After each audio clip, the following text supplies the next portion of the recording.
Ano ang tingin mo sa Kristiyanong kabataan?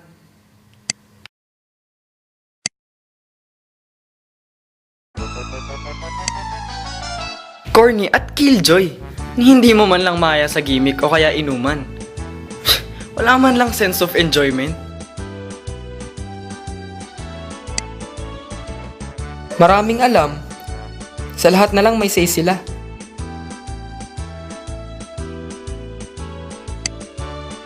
Wala sa uso, walang alam sa fashion, at masyadong conservative.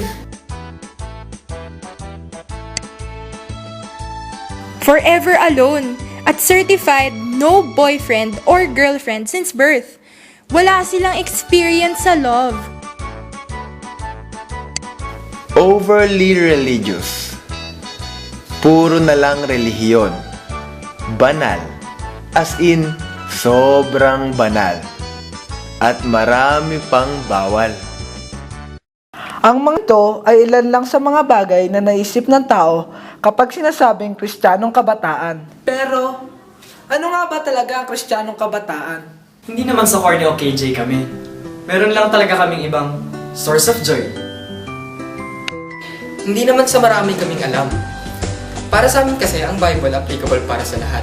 Pag malungkot ka, maalala mong Jesus will never leave you nor forsake you. Pag masaya ka naman, maalala mong magpasalamat sa Kanya. Kaya precious ang Bible sa amin. Hindi naman sa wala kaming fashion sense.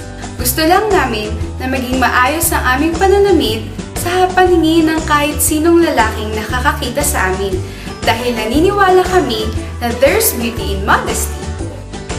Hindi naman sa ayaw namin ng love at relationships.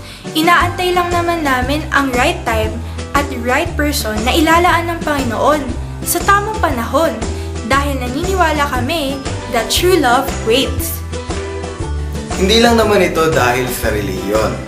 Ang lahat ng ginagawa namin, pag-attend sa church ng Sundays, Tuesdays, and Thursdays, pagkanta sa choir, at marami pang iba, ay dahil sa isang relasyon. Relasyon kanino?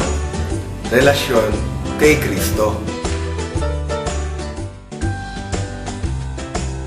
Naiiba man ang tingin ng marami sa amin, sa puso at isip namin, may tunay na kaligayahan kaming nadarama dahil napatunayan namin na it's more fun!